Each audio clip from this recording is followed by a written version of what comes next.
Hello, this is Hans van der Kwast, Senior Lecturer at IHE Delft Institute for Water Education.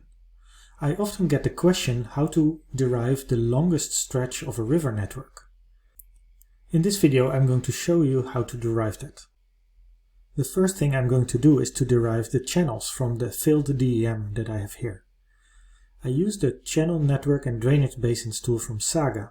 In another video I've explained how this works, and I put the Strahler threshold here at 8, and I only need the channels in this case, so I uncheck the other layers, and I also need the junctions.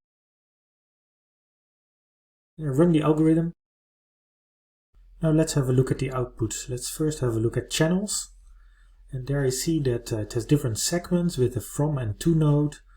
It has a basin number, it has the order and order cell. Order cell, the Strahler orders from the original raster, and order are the recalculated Strahler orders from our cutoff value of 8, and it gives us the length of the segments. So let's style it a bit to make it clearer. I'm going to use a graduated renderer, and I choose the orders, the recalculated orders. 3 orders are here.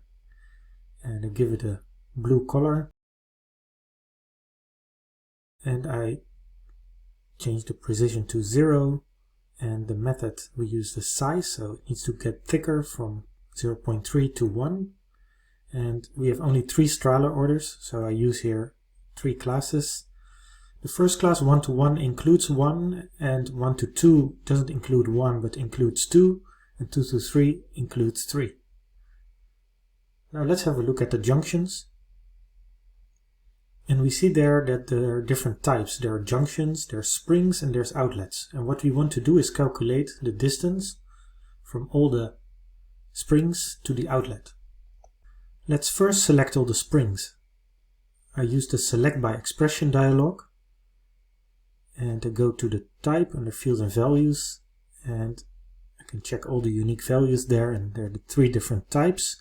Then I choose spring, so type equals spring. I select those features. There are 26 springs. They're all at the start of the river. And I'm going to save the selection in a new layer. Call it springs. And I need to change the geometry type because we can with the later step use points, but not this type of points because it uses the Z values.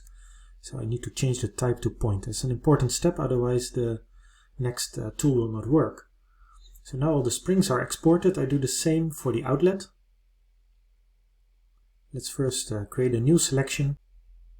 Type equals outlet, select the features, and there's one selected, and that is of course the outlet then. And I'm going to export it. Same story, call it outlet, and also change it to point, and remove the Z dimension, and click OK. So now we have the springs and the outlet as separate points, and now we can use a plugin. It's called the QNeed3 plugin, and after installing we find it in the processing toolbox, and we use the distance matrices OD matrix from layers as lines M to N. The network layer is the channel, then the from point are the springs, and the to points is the outlet, and we keep the unique node ID, and we use the shortest path option, and we define the output name,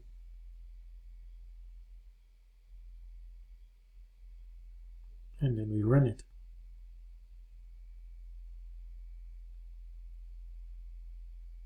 And this is what we get as a result. Let's have a look at the attribute table.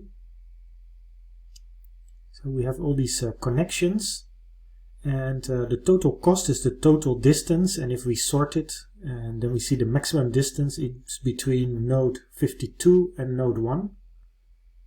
So that's our longest stretch, but these lines give us a straight line, although the calculation is made over the network.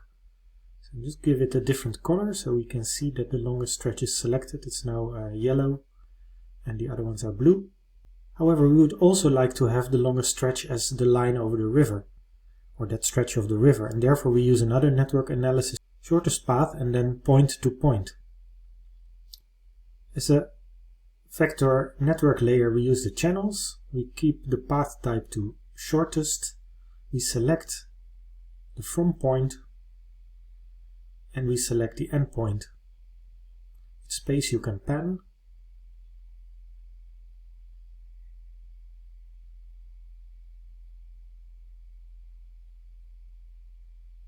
Then we click, the coordinates are captured,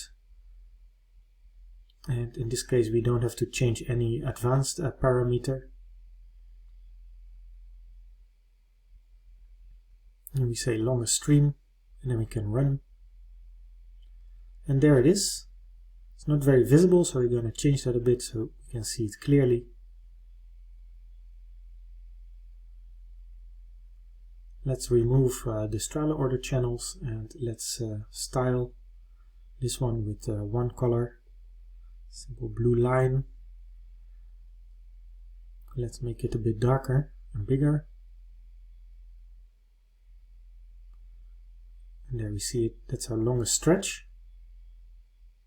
Let's also check the attribute table. And we see here that we have the cost, which should be the total length. Let's verify it. So I'm going to create a virtual field, which is a temporary field in our attribute table with the length, in this case, decimal number, and I use as a geometry $length.